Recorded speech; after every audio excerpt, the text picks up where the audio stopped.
तो परम आदरणीय प्रोफेसर उपाध्याय जी जो हमारे गुरु हैं, और एक बहुत बढ़िया मंच मुझे दिख रहा है बात करने के लिए, जहां हमारे सहयोगी, हमारे छात्र, हमारे काशी के निवासी हैं।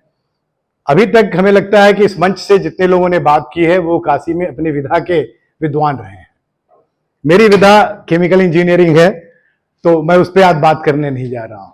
बात करनी है काशी की और काशी की परंपराओं की, और वो भी परंपरा व्यापारिक परंपरा। मैं एक ऑर्गेनाइजर भी हूं काशी कथा के अध्यक्ष के नाते। अवधेश जी ने मुझे इस पर्टिकुलर सब्जेक्ट के लिए क्यों चुना, उसके पीछे एक कारण जो मुझे समझ में आता है कि करीब 2004 से 8 के बीच में जब काशी में पारंपरिक व्यवसाय थे, उस समय यह सोचना कि काशी में भी तकनीकी बिजनेस इनक्यूबेटर हो सकता है, टेक्नोलॉजी बिजनेस इनक्यूबेटर हो सकता है। उस समय ITBHU BHU का एक पार्ट हुआ करता था, और पंजाब सिंह उसमें वाइस चांसलर थे। हमें लगता है उन दिनों एक मन में एक सोच आई कि नहीं, जहां पर सारी विधाओं का अध्ययन हो रहा है काशी में, तो क्यों ना वहां पर बिजनेस इंक्यूबेशन की बात की जाए। जो बात बॉम्बे में हो सकती है, IIT मद्रास में हो सकती है, तो ITBHU और BHU में क्यों नहीं हो सकती। और उस समय मालवीय सेंटर की स्थापना की गई, मालवीय जी के नाम से की गई। मैं काशी से इसलिए जोड़ रहा हूं कि जरा ध्यान दीजिएगा, इतिहास में हम चीजें क्यों पढ़ती हैं। अगर श्रृंखलाएं यथावत चलती रहें तो इतिहास पढ़ने की चीज नहीं, गुनने की चीज आती दिखती है। लेकिन होता क्या है, समय समय पर इतिहास में उसको नष्ट करने वाले भी आते रहते हैं। जैसे आक्रांता आते थे और सिविलाइजेशन बहुत आगे चला गया, लेकिन अचानक उसे नष्ट कर दिया गया। अब उसे खुदाई में प्राप्त करना था, वो दिख नहीं रहा था। तो उसी तरह समय समय पर बाधाएं आती हैं। तो बिजनेस क्यों जरूरी है, कहां हो सकता है, कहां कैसे बिजनेस हो सकता है, इतिहास लेखन क्या है, मैं सबको यहां पर संजोने की कोशिश करूंगा इस 1 घंटे में। रीजन ये है कि जब बात होती व्यापार क्या है, इसको समझना है।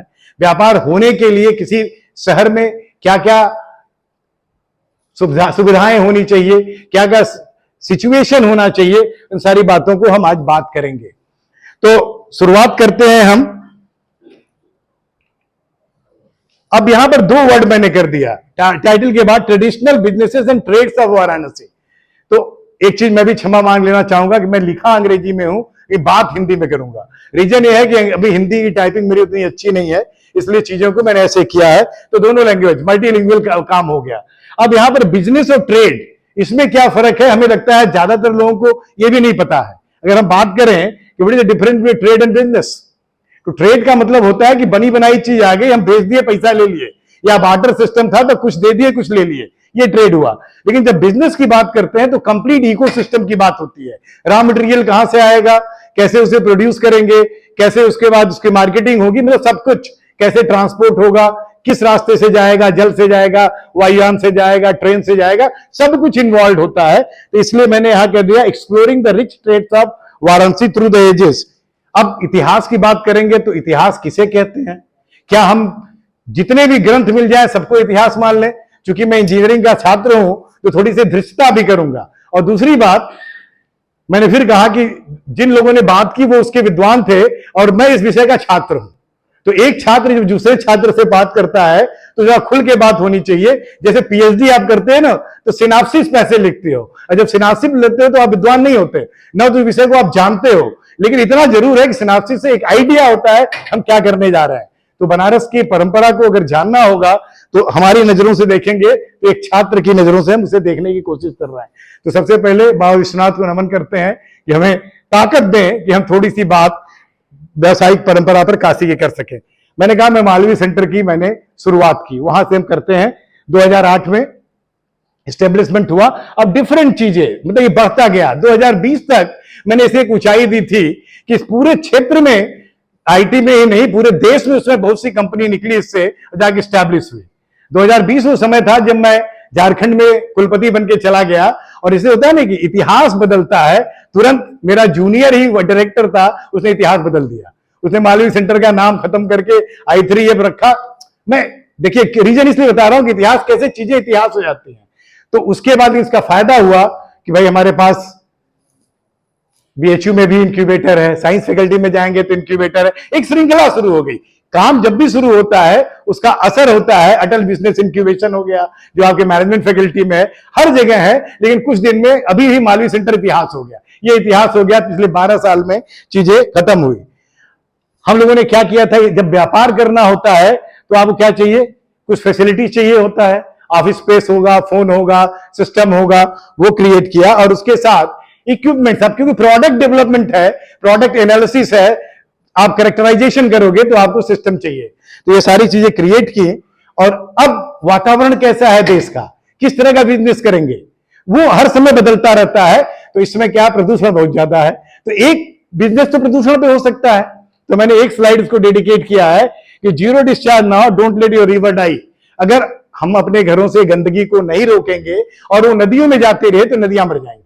आप समझ रहे हैं, क्योंकि पोल्यूशन होगा तो डिजॉल्व ऑक्सीजन कम होगा, मछलियां मर जाएंगी, नदी खत्म हो जाएगी। टॉयलेट का पानी हमें वापस लौटाना है ट्रीट करके। क्यों, पानी बहुत कम है।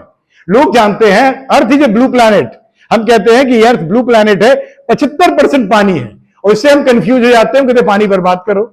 लेकिन मैंने एक बार सोचा कि अगर दुनिया का सारा पानी इकट्ठा करूं और उसका एक स्फेयर बना दूं, गोलक, कितना बड़ा गोलक होगा। 8 खरब लोग हैं पूरी दुनिया में, और अगर मैं जो एयर में वाटर है, ग्लेशियर में वाटर है, समुद्र में वाटर है, धरती के नीचे पानी है, नदियों में पानी, सबको इकट्ठा करके एक गोला बनाऊं, उसका व्यास जो होगा यहां से बंबई की दूरी के बराबर होगा, 1385 किलोमीटर। अब थोड़ा पानी कम दिख रहा होगा, जो बहुत ज्यादा दिखता था। पूरे दुनिया का पानी बात कर रहा हूं। अगर और करूं, मैं कहूं यार तो पानी सब तो पीने लायक है नहीं, मीठा पानी हम पीते हैं, तो धरती का पानी अंदर का और ऊपर नदियों और झीलों का पानी ये हम पीते हैं, इसको इकट्ठा करके गोला बनाए तो कितना बड़ा होगा। आप आश्चर्य करेंगे, वो 290 किलोमीटर का हो जाएगा, बनारस से लखनऊ। अब फिर थोड़ा सा और ध्यान दीजिए, हम मानव हैं तो हमारा काम है कि आने वाली सभ्यता के लिए कुछ बेहतर छोड़ के जाएं। तो हम ग्राउंड वाटर को फिक्स डिपॉजिट मान लेते हैं। तो सेविंग बैंक अकाउंट क्या है, नदियां और झील। तो नदियों और झीलों के पानी को इकट्ठा करके गोलक बनाए तो कितना बड़ा होगा, 52 से 55 किलोमीटर। यहां से जौनपुर का दूरी, यहां से जौनपुर की दूरी के व्यास का एक गोला, जिसमें जल और पूरे 8 खरब लोग हैं। और उसके बाद हर साल नदियों की हम हत्या कर रहे हैं, वरना खत्म हो रही है, 80 खत्म हो गई। मतलब एक शहर की बात नहीं है, काशी की बात, ये पूरी दुनिया में बात है। इसलिए मैंने कहा कुछ चीजें, अब व्यापार क्या होना चाहिए। हम फ्लश टॉयलेट यूज करते हैं, फ्लश टॉयलेट के ऊपर वॉश बेसिन लगा दिया, उससे क्या फायदा होगा, जो हाथ धोएंगे वो पानी फ्लश करने के लिए काम आएगा। Minor innovation. तो आजकल के लड़कों को इस तरह की बात सोचनी होगी और इस तरह के व्यापार करने होंगे। कुछ एग्जाम्पल, 2-3 एग्जाम्पल दूंगा, फिर मैं काशी पर लौटूंगा। कैसे सीखें, हम प्रकृति से सीखें। प्रकृति से बढ़िया शिक्षक कोई नहीं है। मैं गाय से सीखने की बात करता हूं। गाय हमारी माता है और 90% हमें कुछ नहीं आता है, क्योंकि गाय पॉलिथीन खा के मरती है और गाय के लिए कितनी लड़ाइयां हो रही हैं। जरा ध्यान दीजिएगा, यहां गाय से सीखना है क्या। गाय चारा खाती है, दांत से चबाती है, उसको छोटा छोटा करती है, फिर उसके मुंह में जो एंजाइम होता है उससे हाइड्रोलिसिस होती है, उसके पीठ में 3 चेंबर है, उसमें डाइजेशन होता है, तो गैस बनता है, तो मुंह से निकलता है। कहते हैं गाय के सामने मत खड़े हो क्योंकि मुंह से मीथेन निकल रहा है। गोबर करती है, वो खाद के काम आएगा, और दूध होता है। इससे हमने बिजनेस सोचा, और 2004 में हमारे एक स्टूडेंट ने, गौरव केडिया, जो आजकल इंडियन बायोगैस एसोसिएशन के चेयरमैन है, उन्होंने ए प्लांट बनाया, और ये प्लांट बायोबॉक्स के नाम से इंडिया में बहुत बिका, और जितने मेट्रो स्टेशन है दिल्ली में, हैदराबाद में, वहां लगा। और वही तरीका देखिए, क्रशर जो है वो गाय का मुंह हो गया, उसके बाद बफर टैंक गाय का जो है जहां से रिलीज करता है एंजाइम, उसका टैंक 1, टैंक 2, टैंक डाइजेस्टर, इससे आपको खाद भी मिल गया, और ऊपर जो गैस मिली उससे आप बिजली जलाइए, चाहे खाना बनाइए। कहने का मतलब प्रकृति से सीख के एक नया बिजनेस हुआ। राष्ट्रपति भवन में भी इसी टेक्नोलॉजी पे हम लोगों ने एक प्लांट लगाया जो बायोगैस बनाता है घोड़े की लीद से, ठीक है। अब उसके बाद हमारे पूरे पूर्वांचल में, बिहार में भी बिजनेस तब होगा ना, रॉ मटेरियल होगा, और रॉ मटेरियल सरप्लस होना चाहिए। तो क्या होता है, धान का एक कटोरा है भाई, बिहार में तो बहुत धान होता था, और पहले किसान क्या करते थे, धान की भूसी फेंक देते थे भाई, कहां यूज ही नहीं होता था, उसमें कन्ना होता था, सिलिका होता था, जानवर भी नहीं खाते थे। लेकिन जब टेक्नोलॉजी आई, गैसिफिकेशन टेक्नोलॉजी आई, तो उससे क्या हुआ, गाय इसका यूज होने लगा, भट्टियों में, फ्लूइडाइजेशन में, गैसिफिकेशन में, पैरालिसिस में। आप सोचिए 40 मिलियन मैट्रिक टन धान की भूसी होती है भारत में, और इससे 1,45,000 गांवों को बिजली दी जा सकती है। केवल धान की भूसी से 1,45,000 गांवों को बिजली दी जा सकती है। आप समझ सकते हैं इस बात को। हमारे एक छात्र ने ये क्या हो गया? अच्छा सॉरी, हमारे एक छात्र ने इससे सीखा, ज्ञानेंद्र पांडे, और उन्होंने बिहार में धान की भूसी से बिजली गैसिफिकेशन टेक्नोलॉजी से बना के लोगों को देना शुरू किया। बाद में ये बिजनेस उनका इसलिए बंद हुआ कि पैसे नहीं मिल रहा था, बिजली चाहिए, पैसा नहीं दे रहे थे, लेकिन एक अच्छा बिजनेस। अब इससे क्या हुआ, धान की भूसी से जब बिजली बनी तो राख बची, उससे अगला आइडिया हम लोगों को आया, तो राख से हम लोगों ने सिलिका निकाला, उसे प्रेसिपिटेटेड सिलिका, उसमें भी एक कंपनी बनी, और उसमें हमारे एक स्टूडेंट को डीएसटी लॉकहीड मार्टिन अवार्ड मिला। आप समझिए क्या होता है, मटेरियल होना चाहिए, इन्वायरमेंट होना चाहिए, नॉलेज होना चाहिए, टेक्नोलॉजी होना चाहिए, तभी बिजनेस होता है, और उसी की बात करेंगे हम। तो आप देखिए इससे एक फर्क पड़ा। रिवर्स ऑस्मोसिस प्लांट बहुत है, उसमें क्या होता है, पानी की बड़ा नुकसान होता है। उपाध्याय सर थे, हम लोग मेंटर थे। नवीन हरियाणा का एक लड़का, वो नौकरी करके आया इसी आरओ की कंपनी में, तो उसने कहा सर बड़ा पानी बर्बाद होता है, पानी बर्बाद होगा तो बिजली भी बर्बाद होगा। तो उसमें हम लोगों ने काम शुरू किया, एक टेक्नोलॉजी बनी। तो पहले 600 लीटर से 150 लीटर पानी बनता था, हम लोगों के कारण वो 250 लीटर से 150 बनने लगा, 350 लीटर बचा। तो एक तो पानी बचा बर्बादी से, और दूसरा उसको पंप करने के लिए जो बिजली लगता था वो भी बचा। तो आप समझ सकते हैं कि बिजनेस के लिए क्या क्या चाहिए, टेक्नोलॉजी, नॉलेज, ये सारी बात इसलिए मैं कह रहा हूं। एक और एमटेक के छात्र ने, जब कोरोना या उसके पहले, मतलब आपको सब्जी खानी है, फल खाना है, तो उसमें बहुत से खाद हैं, बहुत से पेस्टिसाइड हैं, उसको लीच करने के लिए प्रोडक्ट बनाया। रीठा बहुत यूज होता था, लेकिन आजकल रीठे से डिटर्जेंट बनाने का काम वो भी आईटी के स्टूडेंट ने उड़ीसा में किया, तो बहुत से लोगों को काम मिला। बिजनेस कैसे शुरू होता है, मैं इसको थोड़ी सी जानकारी दे रहा हूं।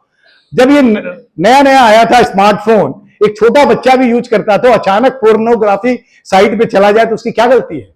तो हम लोगों ने सोचा कि इसके लिए हम लोग कोई ऐप बनाए जिससे उसे रोका जा सके, या उसकी मां को इसका खबर मिल सके। सुप्रीम कोर्ट तक हम लोगों ने एफिडेविट दायर किया, और हम लोगों ने इस केस को जीता। लेकिन जीतने के बाद भी हम हारे, क्योंकि स्थिति यह है कि उनके पास बहुत पैसा है, तो उन्होंने कहा चाइल्ड पोर्नोग्राफी को रोकेंगे, इसको नहीं रोकेंगे। मैंने कुछ एग्जाम्पल दिए इसलिए कि व्यापार कैसे होते हैं और किस समय हो सकते हैं। यह वर्तमान हुआ। अभी वर्तमान में देखिए कि बनारस में क्या क्या है। Ramnagar industrial area 1, phase 2 Ramnagar industrial area, Chandpur, Karkhiyaon, Banarasi sari और नंबर ऑफ जीआई प्रोडक्ट। मैंने इसको एकदम छोड़ा था क्योंकि आज जो दूसरे वक्ता आने वाले थे वो जीआई प्रोडक्ट पे बोलने वाले थे, तो मैंने कहा जीआई को माइनस करके मैं सारी चीज बोलूंगा, लेकिन काम भरक उसको भी ऐड कर देंगे हम लोग। Carpet cluster Bhadohi, mines and minerals of Mirzapur and Sonbhadra. जब हम काशी की बात करते हैं तो अगर हमने विंध्यन रीजन को अगर निगेटिव कर दिया, मतलब माइनस कर दिया, तो काशी की बात पूरी तरह होती नहीं है, क्योंकि काशी के संसाधन सबसे ज्यादा डिपेंडेंट है विंध्यन रीजन पे। और आज से नहीं, प्रागैतिहासिक काल से सोन वैली का जो मिनरल था वो हमेशा काशी आता रहा। काशी एक बहुत बड़ा इंटरपॉट था। इंटरपॉट एक नया वर्ड है, नया वर्ड नहीं है, जनरली जन लोगों के बीच में नहीं है, लेकिन एक पोर्ट सिटी, जैसे आज बॉम्बे इंटरपॉट है। दुनिया में कोई चीज भेजनी होगी तो आपको बॉम्बे भेजनी होगी। तो उसी तरह एक जमाने में काशी और तक्षशिला इंटरपॉट हुआ करते थे, और काशी और तक्षशिला एक दूसरे से जुड़े थे। हम इन सब बातों पर बात करेंगे। फिर bulk chemical and power plants, ये सब है। अब हम काशी पे आते हैं, जो आप अभी मैंने भूमिका बांध दी कि कैसे बनता है। आप सोचिए, ये होली सिटी है, सबने बात किया, सर ने बताया, और कंटिन्यूअसली इनिबेटेड है। कंटिन्यूअसली इनिबेटेड मतलब 3000 बीसी तक हिस्ट्री मिलती है। जब आप राजघाट 600 बीसी तक चले जाते हैं, राजघाट एक्सकवेशन में आप जाते हैं, या 800 बीसी तक मान लीजिए, तो करीब करीब 3000 साल का। लेकिन अभी जो आईटी खड़गपुर का जो नया सर्वे आया है, उसने कहा नहीं 3000 नहीं, 6000 साल से Kashi is continuously inhabited from last 6000 years. और मैं 6000 ईयर्स की बात करता हूं तो मुझे महाभारत की याद आती है। महाभारत का जो टाइम अगर मॉडर्न टाइम के हिसाब से देखा जाए तो कहते हैं 3000 बीसी। तो 3000 बीसी, और आज हम बैठे हैं 2025 में, मतलब 5000 साल पहले महाभारत था। और महाभारत जिस स्केल का युद्ध था, देखिए मैं इतिहास की बात कर रहा हूं, इतिहास में वक्ता की दृष्टि भी इंपॉर्टेंट होती है, कौन लिख रहा है, किसके लिए लिख रहा है और क्या बोल रहा है। तो मुझे लगता है कि अगर उसमें बहुत ज्यादा उन्नत पर भारतीय संस्कृति थी तो एक बहुत बड़ा झटका लगा था उस महाभारत के युद्ध में। और शायद फिर से हम मृणमयी जो पात्रों की श्रृंखला मिलती है, शायद इसलिए मिलती हो, यह मेरा अनुमान है। क्योंकि अगर आप इतिहास लेखन की भी बात करें तो इतिहास लेखन कहां तक मानेंगे? हम मान लेते हैं मिडिवल मुगल काल में जो इतिहास लेखन शुरू हुआ, या उसके पहले जो यात्री आए, या गुप्ता पीरियड या मौर्य पीरियड से इतिहास की बात मान सकते हैं। लेकिन जो ज्यादा इतिहास मिलता है वो कहां मिलता है? काशी को जब हम रिलेट करते हैं तो वेद से रिलेट करेंगे, पुराण से रिलेट करेंगे, जातक कथाओं से रिलेट करेंगे। अब जातक कथाओं की बात करें, करीब 700 सालों की एक श्रृंखला है, मतलब 300 एडी या 400 एडी टू 300 बीसी। ये 700 सालों में, लेकिन जातक कथाएं है क्या? हम इतिहास माने कि फिक्शन माने, ये भी सोचना पड़ेगा। जहां पर बुद्ध के जीवन का मतलब पिछले जन्मों का वर्णन हो, तो उसे इतिहास तो नहीं माना जा सकता। उसे यह कहा जा सकता है कि वर्तमान परिस्थितियों में देखते हुए एक फिक्शन राइटिंग। जैसे इसमें हम लोग बचपन में थे, अगर अब हमसे तो आप सब छोटे हैं, लेकिन बचपन में हम लोग मैंड्रिक लोथार की कॉमिक्स पढ़ते थे। मंद्रिक और पहलवान क्या क्या कहते थे, अगर आप लोगों को पता हो तो क्या होता था, उसमें कंप्यूटर ट्रैफिक कंट्रोल करते थे, और आज कंप्यूटर कर रहे हैं। तो चूंकि जो फिक्शन भी होता है सत्य पर आधारित होता है, मानव की सोच पर आधारित होता है। ये पॉपुलर टूरिस्ट अट्रैक्शन था, 3 लोगों के लिए बड़ा इंपॉर्टेंट था, हिंदू, जैन, बुद्धिस्ट।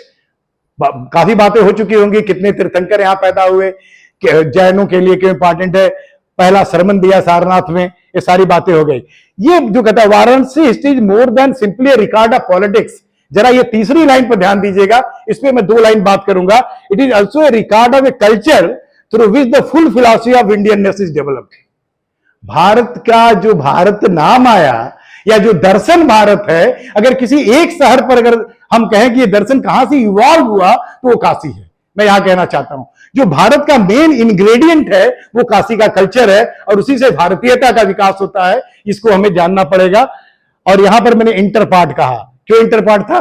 क्योंकि दिल्ली को जोड़ता था और बंगाल को जोड़ता था। कैसे जोड़ता था? उन दिनों में 2 तरह के साधन होते थे यातायात के, या तो नदियों से नाव से जाइए या सड़क से पैदल जाइए।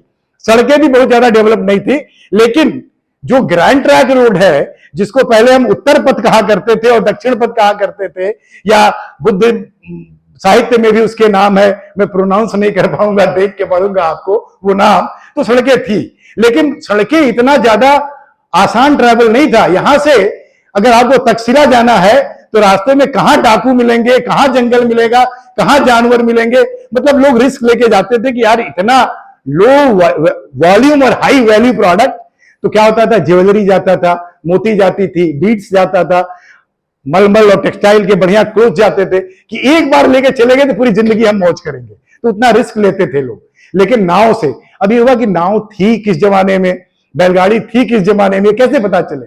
तो फिर अगर हिस्ट्री पे हम जाएंगे तो एक्सकवेशन पे जाएंगे, तो मिट्टी की बैलगाड़ी मिली, मिट्टी की नाव मिली, तो मान लिया गया कि भाई नाव कैसे होगा, नाव देखा होगा तभी तो नाव का खिलौना बनाएगा। ये सारी बातें हम कर रहे हैं, ठीक है। तो काशी दिल्ली और बंगाल के बीच होने के कारण इंटरपॉट हो गई, और इंटरपॉट इसलिए हो गई कि इसके पास, मैंने कहा क्या था, एक ऐसा शहर हो गया जहां अगल बगल से संसाधन आते थे। विंध्यन रीजन से मिनरल आया, माइंस आया, जौनपुर से परफ्यूम बन के आया, गाजीपुर से अफीम आया, कहीं से इंडिगो आया, और गोला दीनानाथ पहुंच गया। मतलब एक आया। अब यहां से हम तक्षशिला भेजेंगे, बंगाल भेजेंगे, बंगाल से सुवर्णद्वीप चला जाएगा, आप समझ आए, म्यांमार होते हुए इंडोनेशिया चला जाएगा, और तक्षशिला से सेंट्रल एशिया होते हुए आप काबुल तक जहां चाहे भेज सकते हैं। तो ये रीजन हुआ। तो अब ये इंटरपॉट बना, क्यों इंटरेस्टिंग है, इसको जानना चाहिए। देखिए, अब है इंटरपॉट क्या, गंगा उसमें सबसे बड़ी चीज है।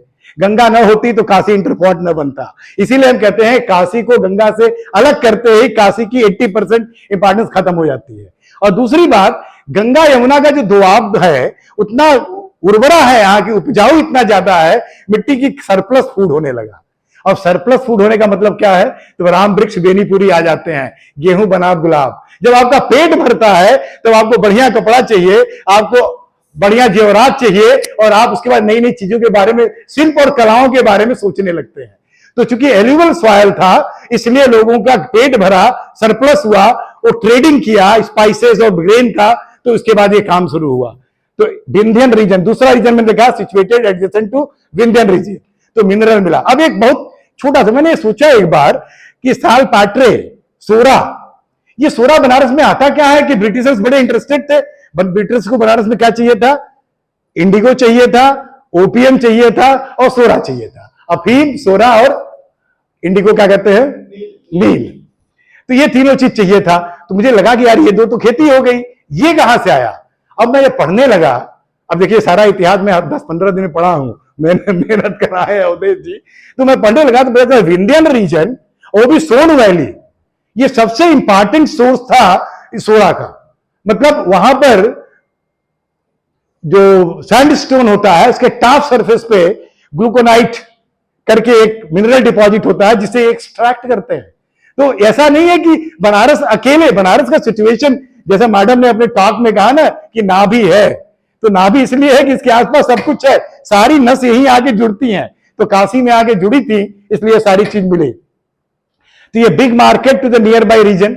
एक तो लोकल रीजन, क्या हुआ, गंगा से गोमती जुड़ी, गंगा से घाघरा जुड़ी, गंगा से सोन जुड़ी, तो ये आपके मार्केट को एक्सटेंड करते गए। तो इसके बाद श्रावस्ती तक, कौशाम्बी तक हम जुड़ते गए। तो पहले मिर्जापुर, बनारस, गाजीपुर का सामान बेचते थे और यहां से सामान लोग वहां ले जाते थे। जब थोड़ी बड़ी नावें आई तो हम और दूर तक चले गए, तो हमारा एक्सटेंड होने लगा। वाटरवेज और रोडवेज दोनों इंपॉर्टेंट है। गंगा, यमुना, गोमती, घाघरा, सोन, ये क्या करती थी, बंगाल से, पाटलिपुत्र से, श्रावस्ती से, मथुरा से, ये सारे इंपॉर्टेंट सेंटर थे। जो 16 महाजनपद की बात आती है इतिहास में, जिसमें काशी भी है, तो ये सारी चीज आती थी। उसके बाद ग्रैंड रोड, जिसे अब हम ग्रैंड ट्रैंक रोड कहते हैं, जिसे पहले हम उत्तर पथ कहते हैं, वो। और दूसरा बाद में लखनऊ के नवाब, जब मिडिवल पीरियड आता है तब यहां से कन्नौज तक एक अच्छी सड़क मेंटेन करके लखनऊ के नवाब, हम सबको क्रेडिट देंगे जिन्होंने जो जो काम किया है, वो सारी चीजें यहां पर होंगी। तो this resulted to the flourishing of industry and trade. हमें समय थोड़ा दे दीजिएगा तो उसको पूरा करेंगे, नहीं तो काट देंगे बीच में, जैसा कहेंगे आप। ठीक है, अब ये नदियों का मैंने देखिए ये सब मैंने कहां से लिया, जो इतिहास अवेलेबल थे इतिहास से लिया, नहीं अवेलेबल थे जातक कथाओं से लिया, जो नहीं अवेलेबल थे इंटरनेट से कंस्ट्रक्ट किया। भाई ये नदियों का नक्शा है ही, भाई इसके सेंटर में काशी है, मुझे लगा काशी ये है, गंगा आ रही है, गोमती है, सारी नदियों को आप देख लीजिए। यहां से यहां पे एक सर्किल मारेंगे तो आपको दिखेगा कितनी नदियां हैं और कैसे इस पे काम हो सकता है। तो वाटरवेज, आप मेजा रोड, मांडा रोड अगर कभी गए हो तो मांडा रोड में गंगा नदी के किनारे जाइए, आज भी पोर्ट बना हुआ है, पुराना पोर्ट जिससे बिजनेस होता था। जब मैं घूमने जाता हूं तो मैं उस चीजों को देखता हूं और मुझे समझ में आता है। ये महाजनपद में मैंने इसलिए दिखाया कि ये सारे इंपॉर्टेंट लोग थे और काशी कहीं न कहीं इसके भी केंद्र में हुआ करता था और उससे व्यापार होता था। अब इंटरपार्ट के लिए मैंने कुछ उदाहरण लिए हैं। Sanskrit, Buddhist and Jain literature, ये तीनों लिटरेचर को हम इतिहास नहीं कहेंगे, लेकिन अगर हम इसे इतिहास मान लें, ठीक है, फिक्शन है, इतिहास है, तो क्या कहता है, काशी को हर में काशी को एक प्रोमिनेंट सेंटर माना है जहां वीविंग और ट्रेडिंग होती थी। और आप देखेंगे, अब इसको जरा प्रोनाउंसिएशन करने में भी मुझे कष्ट होगा, संस्कृत है, लिखा इंग्लिश में है, वाराणस्या, काशी कुत्तम, काशिका मसु एंड काशिका, ये सारे क्लोथ्स के टाइप हुआ करते थे। इतने तरह के कपड़े होते थे जिसका रेफरेंस तमिलनाडु में भी आता है, ऐसा नहीं कि केवल यहीं पे आता है। दामोदर गुप्ता 8वीं शताब्दी में लिखते हैं एक लोअर गारमेंट के बारे में, नीचे पहनने वाला कपड़ा जो गोल्ड थ्रेड से बिना गया था, और उसे क्या कहते हैं, कनक गर्विता, कनक गर्विता के नाम से जाना जाता था। और ये काशिका भी हो सकता है, दूसरे लोगों ने कहा था कि उन्होंने कनक गर्विता कहा, हम इसे काशिका भी कह सकते हैं। काशी वेदों में भी रेफरेंस है। वेद को कहां रखें, अगर टाइम लाइन में रखें तो पहले लोग 1000 BC कहते थे, मैं बड़ा कंफ्यूज हूं। वेद में अगर आप पढ़ें तो उसमें राम कृष्ण किसी की कोई बहुत ज्यादा जिक्र नहीं है, और कहते हैं महाभारत 3000 BC, रामायण 5000 BC, तो इसका मतलब वेदा तो कम से कम 10,000 BC तो होना ही चाहिए। तो रेफरेंसेस भी अभी करेक्ट नहीं है, जिनको करेक्ट करने की जरूरत है, और इतिहास के छात्र ही कर सकते हैं जब वो सिंसियर रिसर्च करें। ठीक है, ये महाभारत में भी इसका मेंशन है, इसको मैंने कर दिया, उसे इतिहास नहीं लिया। अब मैंने सोचा कि काशी से विदेशों में कैसे होता था, तो वाटरवे से नदियां कनेक्ट करती थी, आपको पोर्ट सिटी ले जाती थी, फिर पोर्ट सिटी से आप पूरी दुनिया में जाते थे मेरी टाइम से। उस समय बाहर ऐसी स्थिति नहीं थी कि सड़कों पे चल जाए, एकाध रूट थे, सिल्क रूट था, लेकिन सारे रूट नहीं थे। तो मेरी टाइम में अब आप देखिए क्या किया जाता था, बनारस के आसपास ये 3 बड़े आपको दिख रहे हैं, जरा देखिए, हरा है, भूरा है और दोनों ब्लू भूरा है, कपड़ा और प्रेसियस मेटल। ये 2 चीजें बहुत दिनों से बनारस के क्षेत्रों से दूर दूर तक जाते रहे हैं, और उस समय कहां किस रास्ते पर किसका कंट्रोल था। अगर राज देखे तो भारत में पांडियन का इन्होंने लिखा है और इंडो सिंथियन किंगडम की बात की है। तो ये सारे लोग कंट्रोल करते थे मेरी टाइम किया, लेकिन काशी से चीजें आगे बढ़ती थी। फिर इंडिया और चाइना का कितना असर था पूरे ट्रेड पे, अगर आप देखें 500 एडी की बात कर रहा हूं, 500 एडी मतलब गुप्ता पीरियड। गुप्ता पीरियड में अगर आप जाएं तो आपको दिख जाएगा कि केवल आधा, ये जितना ग्रीन दिख रहा है ना, ये सारा भारत का प्रभाव था। यहां तक भारत के लोग गए थे और चोला और नीचे जो पांडियन, चोला और ये सारे अंपायर थे, इन्होंने वहां तक कवर किया था। तो सुवर्णद्वीप या जिसकी बात हम करते हैं वो हमारे अंदर था, ऐसा नहीं था हमसे बाहर था। और आज भी अब हम करवाट में जाते हैं या कहीं भी जाते हैं तो भारतीय संस्कृति को मिलने का यही इंपॉर्टेंट रीजन था। अब मार्केट कोई डेवलप क्यों होगा, थोड़ा लॉजिकल बात, जैसे मैंने शुरुआत की, तो ज्योग्राफी और क्लाइमेट, भाई उसका भूगोल, वहां पहुंच सकते हैं कि नहीं, वहां का क्लाइमेट, वहां काम कर सकते हैं कि नहीं। फिर टेक्नोलॉजिकल एडवांसमेंट, वहां तकनीकी है कि नहीं, लोग पढ़े लिखे हैं कि नहीं, बुनने वाले लोग हैं कि नहीं, वहां सेंटर फॉर नॉलेज है कि नहीं। तो ये सारी चीजें काशी में थी। और शायद कल्चरल एक्सचेंज कहां होगा भाई, इस बार कुंभ में 60 करोड़ लोग गए तो बहुत एक्सचेंज हुआ, बनारस तक एक्सचेंज हुआ, विंध्याचल तक एक्सचेंज हुआ। तो भीड़ जब आती थी सारी दुनिया से तो संस्कृति का एक्सचेंज होता था, नॉलेज का एक्सचेंज होता था, ट्रेड का एक्सचेंज होता था, सब कुछ होता था। और पॉलिटिकल स्टेबिलिटी, काशी का मेंशन बहुत ज्यादा युद्धों में पहले नहीं होता रहा। अगर आप पढ़ें, कुछ आता है महाभारत में भीष्म आए, काशीराज की कन्या को ले गए, लेकिन ऐसा कोई नहीं कि काशी खुल के कहीं युद्ध में आगे आगे चलता हो। इसमें पॉलिटिकल स्टेबिलिटी थी। मतलब बहुत उस जमाने में भी आज जैसे लोग थे कि बेचू का वीसी कोई आ जाए, जी हुजूर, जी हुजूर। मतलब कहीं ना कहीं काशी की संस्कृति में ये था, राजा है तो राजा है, ये सोच थी। और इसलिए शायद ये हम अच्छा काम कर गए, लड़ते भिड़ते कम रहे। अब ये मैंने लोकल मार्केट के लिए दिखाया। अब ये मुझे लोकल मार्केट का नक्शा कहां लो, तो मैंने पूर्वांचल का नक्शा ले लिया। अब देखिए ये कंस्ट्रक्ट करने का तरीका है। तो पूर्वांचल के नक्शा में मैंने कहा बनारस में श्रावस्ती भी जुड़ा हुआ है और सारे आसपास के रीजन जुड़े हैं जहां से हमें मिनरल रिसोर्सेज, जहां से जनरली आता था हमारे पास। तो अब ट्रेड सेंटर कैसा होता है, अब बनारस देखिएगा, एक मेन मार्केट होता है। पहले चौक था मेन मार्केट, आज था ना, तो पहले वही मेन मार्केट था, आज इसको हमने विश्वनाथ गली में बदल दिया, लेकिन मेन मार्केट था। और उसके साथ साथ पेरिफेरियल मार्केट, आप खुदवा को देख लीजिए, शिवपुर को देख लीजिए, विशेषरगंज को देख लीजिए, ये स्पेशलाइज मार्केट होते थे, एक चीज बिकता था। और जो मेन मार्केट होता था वहां बड़े बड़े शोरूम हुआ करते थे। फिर ट्रांसपोर्ट फैसिलिटी होना चाहिए, वेयर हाउस होना चाहिए, regulation and governance, taxation system होना चाहिए, ये सारी चीज काशी में अवेलेबल थी। और इसलिए शायद काशी, अब मार्केट का जरा मेंशन देखिए, इतिहास क्या कहता है। Important trade centre in India from BC to AD, Kashi का जिक्र आता है पहली शताब्दी में, बीसी, फर्स्ट सेंचुरी बीसी, मतलब आज से 3000 साल पहले, सॉरी नहीं 2100 साल पहले, 2100 साल पहले कांचीपुरम, मथुरा और वाराणसी भारत के इंपॉर्टेंट ट्रेड सेंटर बनते हैं। और उसका सारनाथ का जिक्र आता है 6th सेंचुरी एडी, क्योंकि मौर्यन पीरियड पे शायद सारनाथ में ज्यादा डेवलपमेंट हुआ होगा, इसलिए मार्केट सेंटर उधर चला गया होगा। ये सारी थोड़ी सी जानकारी है। और जाके 19वीं शताब्दी में मुंबई का नाम आता है, और 18वीं शताब्दी में कलकत्ता। 18वीं शताब्दी में जब बनारस से बंगाल तो पहले से जाता था, वो कलकत्ता नहीं जाता था, वो ढाका जाता था, इसलिए सेंटर बदला कोलकाता 18वीं शताब्दी में।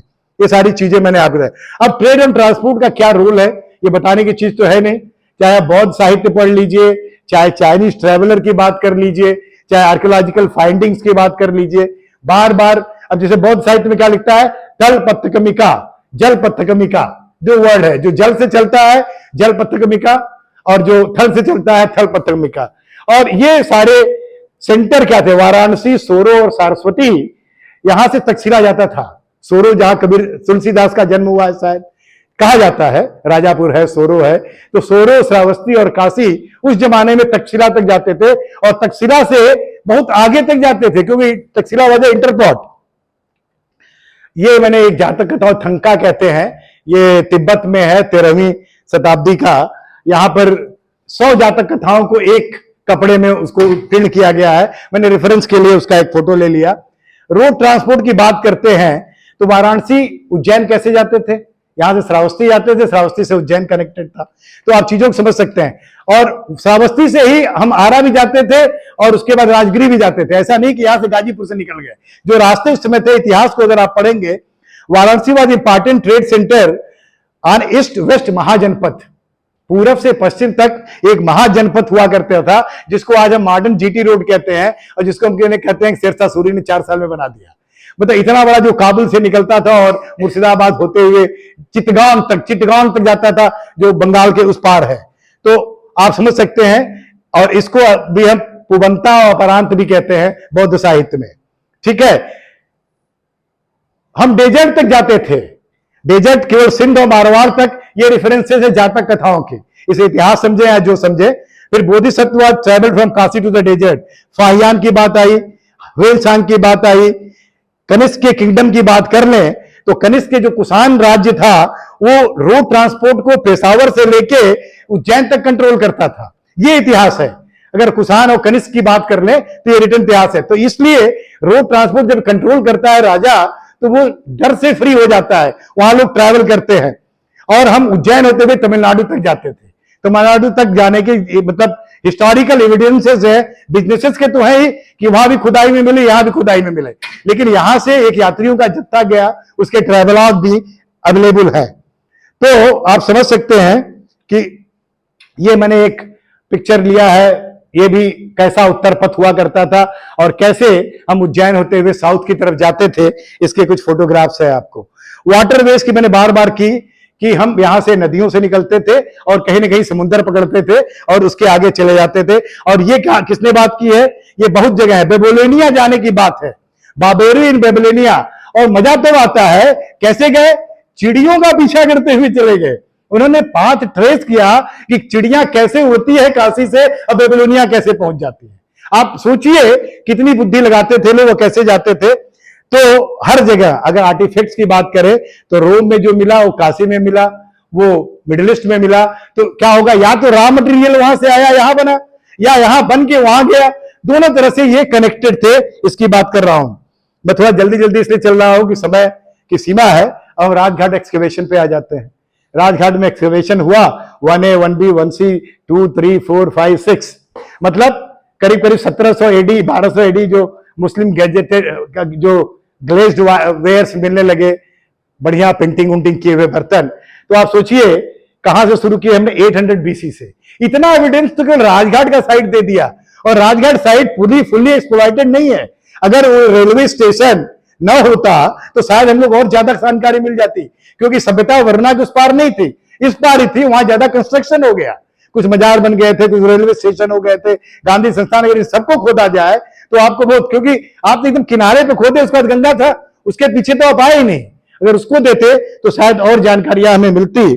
और ये उसका एक पिक्चर ग्राफ है, कहां क्या मिला क्या। अब इसको मैं पढ़ नहीं रहा हूं, ये सारा शेयर आपको ऑलरेडी मैंने शेयर किया है, ये सारे पार्टिसिपेंट को मिलेगा। और इससे आप समझ सकते हैं किस पीरियड में क्या बनता था, जो प्रयोग होता था वो बनता था। तो या तो व्यापार से आता था या यहां बना के आगे जाता था। कुछ फोटोग्राफ डिफरेंट लेयर्स कैसे निकलते हैं, कुछ बर्तन उर्तन जो मिले उसके मैंने फोटोग्राफ लगा दिए। तो फिर उसका एक डिस्क्रिप्शन है, ये डिस्क्रिप्शन बोरिंग होगा इसलिए मैं ज्यादा नहीं पढ़ूंगा। कहने का मतलब unornamented pottery, microlithic implements, early irrigated agriculture, मतलब जो इंप्लीमेंट्स भी बनते थे वो भी बनारस में बनना शुरू हो गए थे। ये सारी बात है। बुद्ध पीरियड की बात करें और टॉप पे गया काशी, हमें लगता है मौर्य से शुरुआत होता है, फिर गुप्ता पीरियड में, फिर गढ़वाल वंश में, फिर मेडिवल में आते आते चीजें थोड़ा गड़बड़ होने लगती हैं। और गड़बड़ भी हम नहीं कहेंगे, कुछ चीजें मिली और कुछ चीजें हमने खोई। तो व्यापार में कभी कभी दोनों चीज होता है। तो इसको ये सारा आप पढ़ लीजिएगा, इसको हम आगे नहीं लेंगे। ट्रेड नेटवर्क की बात करें, ट्रेड सेंटर था। Kashi was frequently mentioned as trade centre in various Jatakas 300 BC to 400 AD, though they were composed much later than the early period of Varanasi. अगर बनारस के इतिहास की बात करें तो उसके बहुत बाद जातक कथाएं लिखी गई, लेकिन उसमें मेंशन है। इसीलिए मैं कहता हूं वो फिक्शनल हिस्ट्री हो सकता है या हिस्ट्री हो सकता है। ट्रेड रूट्स क्या होता था? Desert, dense forest infested with beast and robbers, Babylonia following the path of migratory birds. समुंदर के बारे में जानकारी थी। कैसे? वर्ड देखिए, खूरमाला, पर्शियन गल्फ को क्या कहते थे? खूरमाला। अग्निमाला रेड सी को कहते थे, और उसके बाद बल्लभ मुख वो मेटीरियन सी को कहते थे। कहने का मतलब समुद्र से व्यापार करते थे एंशिएंट काशी में, तभी ये सारे रेफरेंसेस वहां पर आए हैं। तो शुरू में फेज 1 की बात करें तो रूडिमेंट्री बिजनेस था, वहां पर सिक्के भी नहीं चलते थे, बार्टर सिस्टम था। और धीरे धीरे हम बाद में बीड्स का बिजनेस शुरू किए, जेवल का बिजनेस शुरू किए, और बाद में तो मेडिवल पीरियड आते आते काशी में तो कापर ऊपर का बहुत ज्यादा आप मिंटिंग भी शुरू हो गई, ढलाई हो गई, सिक्के बनने लगे। तो काशी कैसे बदला, ये सारी बात एक्सकेवेशन की अगर बात करते हैं। Hexagonal green jasper bead of Taxila है, जो similarity with Varanasi bead. Taxila में जो बीड मिला वो बनारस में मिला। Hematitic jasper and chalcedonic quartz were available in Mirzapur district. तो यहां से रॉ मटेरियल लिया, काशी में बनाया, तक्षशिला भेज दिया। फिर विंध्याचल प्लेटू जो सासाराम तक है वो हमारे लिए बहुत रॉ मटेरियल दिया। फिर गाजीपुर से ओफियम, एक अफीम फैक्ट्री ब्रिटिशर्स ने स्थापित की। तो आप समझ सकते हैं कि पहले से रिच था। और ये नदियों का इंपॉर्टेंस मैंने पहले बात कर दिया, क्योंकि ये पहला ड्राफ्ट है तो कुछ चीजें रिपीट हो रही हैं, उसके लिए आप हमें माफ करिएगा। कभी दूसरा लेक्चर दूंगा तो माहौल बदल जाएगा, थोड़ा और बेहतर होगा। अब विंध्यन रीजन के इंपॉर्टेंस को हम कितनी बार कहें, बार बार कहना कम नहीं है। आप सोच लीजिए, श्रृंगवेरपुर, सराय मोहाना और कौशाम्बी, ये 3 इंपॉर्टेंट पोर्ट हुआ करते थे। किस लिए हुआ करते थे? वो विंध्यन रीजन से रॉ मटेरियल लाते थे और काशी पहुंच के फिर उसका परिष्करण होता था, एक्सट्रैक्शन होता था, लीचिंग होता था, प्रिपरेशन होता था। और ये चीजें बाद में गंगा राप्ती से गोरखपुर और श्रावस्ती तक गई, और फिर बाद में गंगा के द्वारा, सोन के द्वारा अंग और मगध तक गई। कैसे हम जुड़े, उस चीजों को हमने लिखा है। Varanasi beads and pendants manufactured in Varanasi have taken clue from the design of Persia and south east Asia. जो एक कल्चरल एक्सचेंज होता था, उससे नॉलेज भी एक्सचेंज होता था। तो पर्सिया से और साउथ ईस्ट एशिया से नॉलेज लेके हम पेंडेंट डिजाइन भी करते थे। जैसे आज पूरी दुनिया का नॉलेज लेके भाई कारपेट और साड़ी बन रही है, वैसे उस जमाने में भी बना करती थी। तो ये बता रहा, terracotta sealing of foreign motives were recovered from Varanasi belonging to 2nd and 3rd century CE। एक ग्रीको रोमन फिगरिन था। बनारस में टेराकोटा फिगरिन है, उसमें बना क्या है? रोमन देवता का या जानवरों का चिन्ह बना है। इसका मतलब आप सांस्कृतिक आदान प्रदान की बात करते हैं। तो एंशिएंट काशी, अब देखिए फिर से आ गया। तिब्बत, चाइना और नॉर्थ पाकिस्तान, लेपिस लोजली वो यहां नहीं बनता था, ये वहां से आता था। ठीक है, ग्रीको रोमन स्टाइल में तक्षशिला और वाराणसी में मिला है। बहुत ही vibrant and busy economic life थे। फिर एंशिएंट काशी में ही एक नया व्यापार शुरू हुआ, जिसे तमाशा नौटंकी। वो कैसे हुआ? ये व्यापार, ये ट्रेड है नहीं, लेकिन व्यापार है। क्योंकि लोग इकट्ठा होने लगे तो समय बिताने के लिए क्या करना है? शाम को नाटक हो रहा है, शाम को गाने हो रहे हैं। तो इस तरह के व्यवसाय भी आप एंशिएंट काशी में शुरू हो गए थे। अब लिखता है, ये पढ़िएगा, ये पुफराता जातक describe that during Kartik festival Varanasi was decorated like the city of Indra. मतलब एंशिएंट टाइम में काशी इतना महत्व था कि जब कार्तिक फेस्टिवल में सस्ता था तो इंद्र का स्वर्ग जैसा सिंहासन लगता था। ये सारी चीजें हैं। सिल्क वीविंग एंशिएंट टाइम से है, ये मैंने ऐसे कहने की कोशिश की है। वहां कबीरदास बैठे हैं, लेकिन ये कबीरदास तो मेडिवल पीरियड में आ गए, ये पुराना है। परफ्यूम एंड ऑयल जौनपुर से बन के आता था। मौर्यन पीरियड में इन्होंने कहा कि टेक्सटाइल प्रोडक्शन का ट्रेड बहुत बड़ा, ज्वेलरी और परफ्यूमरी भी बना, और टूल्स एंड टेक्निक्स, जो खेती करने का टूल्स या किसी और औजार, हथियार, ये सारी चीजें बनना शुरू हो गया। माइनिंग एंड मेटलर्जी, ये भी शुरुआत हो गई थी मौर्यन पीरियड में, और एक ट्रेडिंग हब बन गया। ये सारी बातें आती हैं। और उसके बाद टैक्सेशन सिस्टम कन्विंस हो गया। मॉडर्न पीरियड आते आते टैक्सेशन सिस्टम फुल्ली स्टैब्लिश हो गया, चौकियां बनने लगी और पीसेंट से, आर्टिजन से, ट्रेडर से, और उसके बदले में उनको ऐसा वातावरण प्रोवाइड किया जाने लगा। उसके बाद ट्रेड रूट्स क्या, पाटलिपुत्र टू लुम्बिनी, दिल्ली टू मुर्शिदाबाद और विंध्य स्क्रैप, इसमें रास्ते बने, और central node of traffic and A virtual monopoly over the central Indian and Deccan trade. Kashi Mauryan period आते आते मध्य भारत और दक्षिण भारत के लिए एक सबसे इंपॉर्टेंट सेंटर बन गया। तो उसी समय बीड्स भी आता था भाई, जो आज भी बनारस बीड्स एक बहुत बड़ा काम है।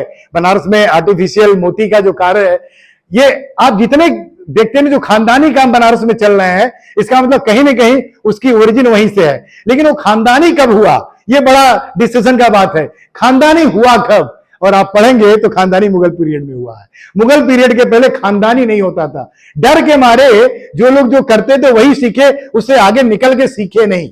जो मुझे लगा, जितना मैंने पढ़ा, मुझे इतना जानकारी मिली। तो ये फिर मौर्यन पीरियड में बहुत बढ़िया बढ़िया मूर्ति बनने लगी। मूर्तियां बढ़िया तब बनती हैं जब आपका औजार बढ़िया हो, जब आपके पास गहने बढ़िया हो, जब आपके पास लोग सुंदर सज्जित लोग हो, तभी उनको देख के उतनी सुंदर मूर्ति बनाएंगे आप। तो इससे आप अंदाज लगा सकते हैं।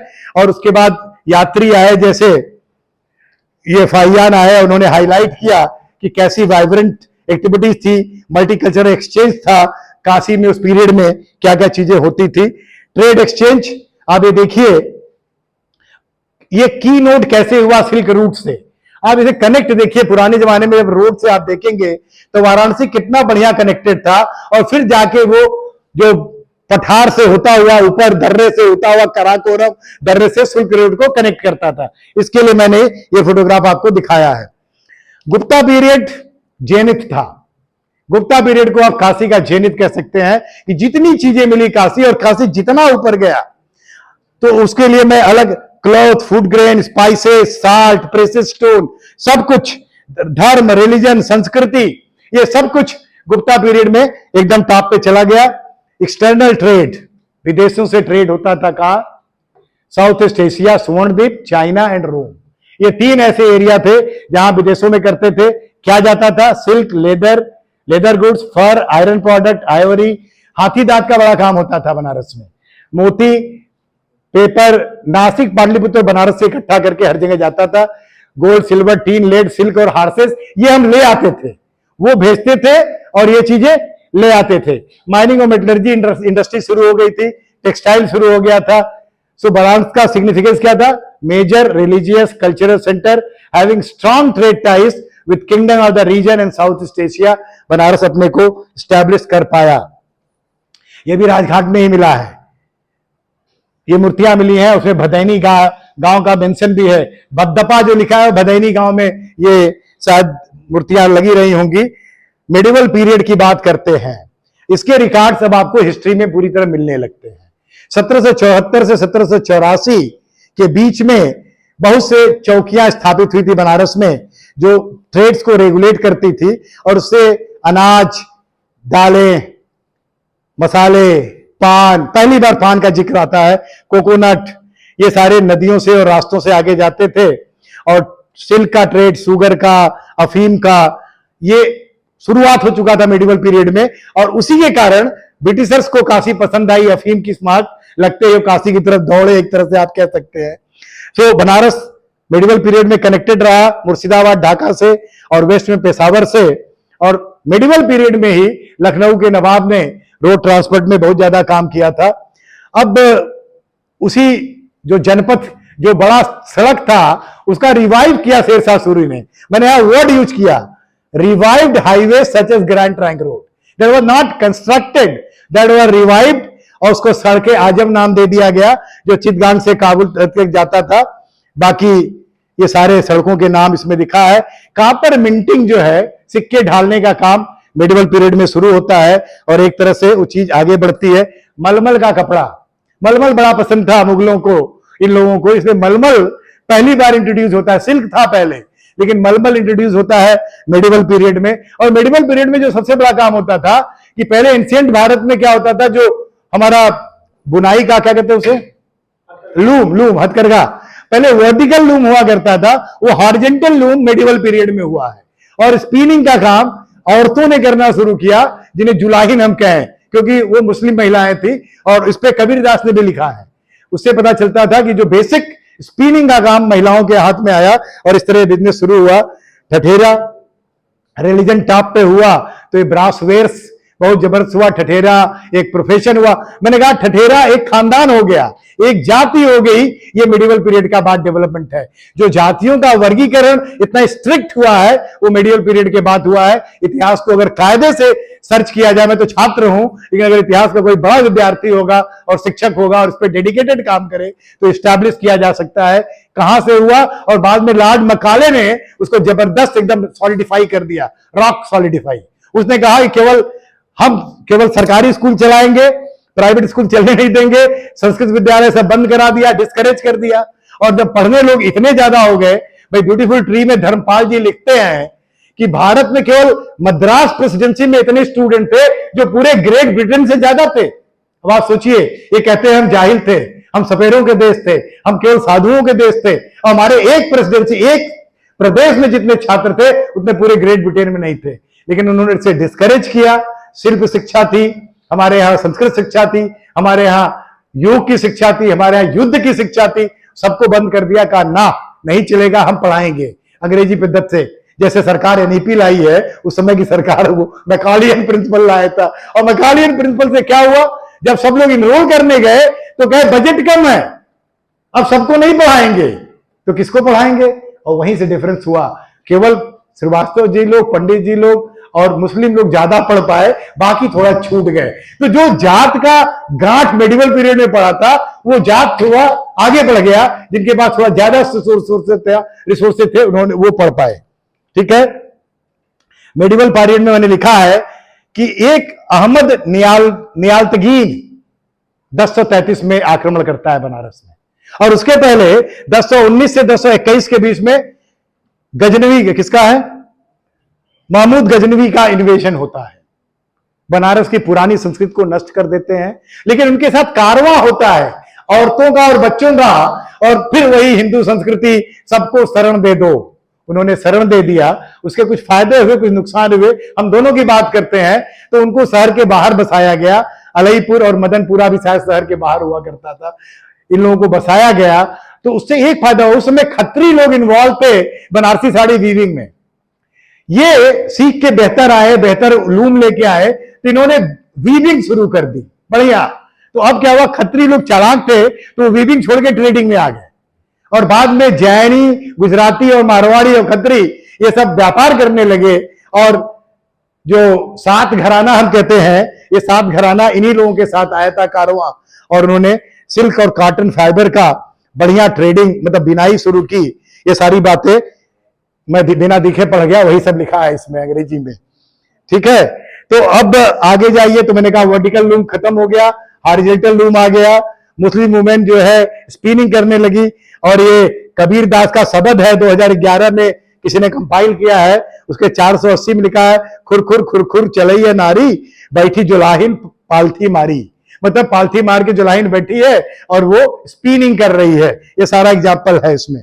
तो फिर मेडिवल ट्रेडिशन में मर्चेंट, क्राफ्टमैन, प्रोफेशनल के रहने के लिए अलग अलग कॉलोनी बनी। जो सेग्रीगेशन ऑफ स्पेसेस होता है ना, कि अलग अलग नगर भी बन गए, ये भी मेडिवल पीरियड में हुआ। पहले बस्तियां अलग नहीं थी, बस्तियां भी इन्होंने अलग की, कि ये वहां रहेगा, ये वहां रहेगा, ये सारी चीजें शुरू होती हैं। अब ट्राइबल अकाउंट, जैसे पहले फाहियान वेंसांग लिखे थे, बाद में ब्रिटिशर्स आए, उन्होंने लिखा। तो राल्फ फिंच हैं, इन्होंने लिखना शुरू किया कि सिल्क प्रोडक्ट बनारस के टर्की जाते थे, पर्सिया जाते थे, खुरासान जाते थे, नॉर्दर्न अफ्रीका जाते थे, और एम्ब्रॉयडरी और इंग्रेविंग वर्क बहुत बढ़िया होने लगा, अभी भी हो रहा है।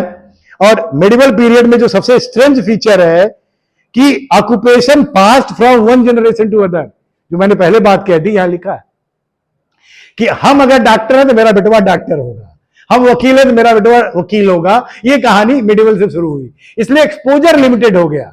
लोग बहुत दूर नहीं भेजते थे, पढ़ने को नहीं भेजते थे। सुनार का बेटा सुनार, वैद्य का बेटा वैद्य, वहां से शुरुआत होती है।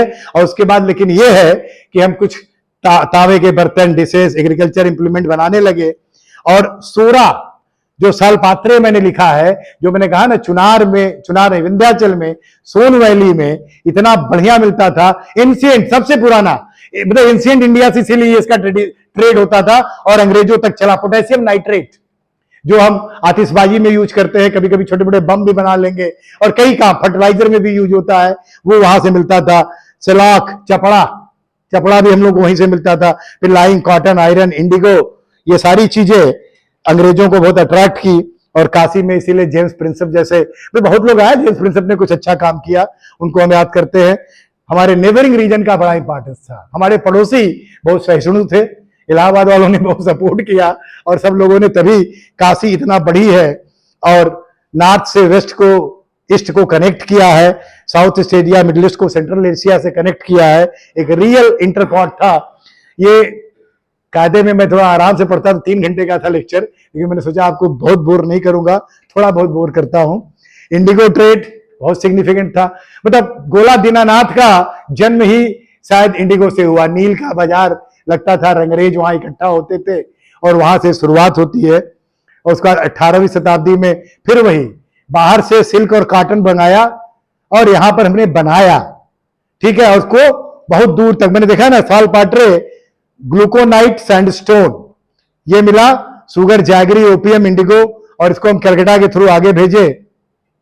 सुगर केन और पॉपी, फिर इसकी खेती अंग्रेजों ने बढ़ाई क्योंकि चीनी बनाना शुरू कर दिया गुड़ की जगह, जो वो चीज आई तो इसलिए वो चीज बनता गया। और टेक्सटाइल में इंटरनेशनल मर्चेंट भी 18वीं शताब्दी के बाद भारत में इन्वेस्ट करने लगे। अब वो इंटरनेशनल कहां से आते थे? सेंट्रल एशिया से आते थे, या तो साउथ ईस्ट एशिया से आते थे, या तिब्बत से आते थे। उन्होंने भी इन्वेस्टमेंट शुरू किया। बनारसी सिल्क की बात ही क्या करना, अंसारी लोगों से इस सिल्क का नाम जुड़ गया। जो सात घराना आया तो लगा अंसारी ही इसको बनाते हैं, उसे ये जुड़ता चला गया। ब्रासवेयर बस ये हमेशा बढ़ा, कितनी भी विपदाएं आई बनारस में, लेकिन पूजा पाठ नहीं रुका, और नहीं रुका तो नहीं रुका, उससे रिलेटेड प्रोडक्शन भी बढ़ता गया। कारपेट वीविंग मुगलों के साथ आई, अफगानिस्तान से, और उस रीजन से, जो मुगल तो अफगानिस्तान से ही आए थे, तो उस रीजन से, और शायद तभी ब्रिटिश पीरियड में ये काफी आगे बढ़ा। और धातु फलक का काम बहुत पुराना है, ये बहुत बढ़िया मैंने फेसबुक से लिया है कहीं से, मुझे लगा कितना बढ़िया काम ये बच्चा कर रहा है और इतना ओल्ड आर्ट है। तो रेफरेंसेस मैंने जो थोड़ा बहुत पढ़ा, अब बहुत तो मैं नहीं पढ़ सकता था 15 दिन में, लेकिन 10-15 दिन में जो कुछ थोड़ा बहुत पढ़ा, मोती चंद्र को पढ़ा, चंद्रमौली को पढ़ा, नकवी को पढ़ा, रोमिला थापर का कुछ रेफरेंस, कुबेरनाथ शुक्ल का, शेरिंग का, जातक कथाओं के कुछ रेफरेंसेस, और कुछ बीएचयू के छात्रों का पेपर भी पढ़ा है मैंने। ऐसा नहीं है कि केवल बड़े लोगों का पढ़ा है, कुछ पीएचडी के बच्चों के छोटे बहुत काम किए, कुछ एमफिल के बच्चों के काम, वो सब मैंने देखे और उससे कोशिश की। तो हिस्टोरिकल रिकॉर्ड्स क्या कहता है, historical text and accounts not only celebrate Varanasi role in trade but also serve as a vital record of the city's artisanal heritage and evolution of the market. ये पूरी हिस्ट्री बताता है। The documents reflect the vibrant economic activities and cultural significance of crafts of Kashi, illustrating its status as historical melting pot। सब कुछ पिघलने लगा, पिघल के कहां आया? सबसे बड़ा गड्ढा। तो बनारस वो गड्ढा था जहां से जो कुछ चला ज्ञान यहां आगे एकत्रित हो गया। गुरुदेव कह रहे थे ना कि गड्ढे गड्ढे में हम शंकर ढूंढते हैं, तो गड्ढे में शंकर ने इतना माल भर दिया कि हम पूरे आनंद में रहे, उससे थोड़े आलसी भी हो गए। काशी वाले हमारे खानदान के लोग बड़े आलसी हो गए। लोग कहते हैं गुजराती, मराठी, मारवाड़ी बहुत मेहनती हैं। क्यों है? क्योंकि उनको एक अनाज पैदा करने के लिए मेहनत करना पड़ता है, पत्थर तोड़कर वहां का किसान मेहनत करता है। और हमारे परदादा क्या करते थे, जो मैंने देखा है, मेरे परदादा मुझे ऐसे खेत में छीटे और चल दिए चलान करने या चल दिए तीर्थान करने। मतलब 1 महीना 1.5 महीने पूरे साल काम करते थे और 10 महीना आनंद लेते थे। तो उससे क्या हुआ, उसका खामियाजा हम भुगत रहे हैं। हम सब आलसी हो गए। अब हम बहुत हिम्मत से काम नहीं करते, लड़ते भिड़ते नहीं, वो काशी की कमजोरी है, उसको भी सीखिए। और उसके बाद है कि क्राफ्टमैनशिप ने रीजन की आइडेंटिटी को सेव किया।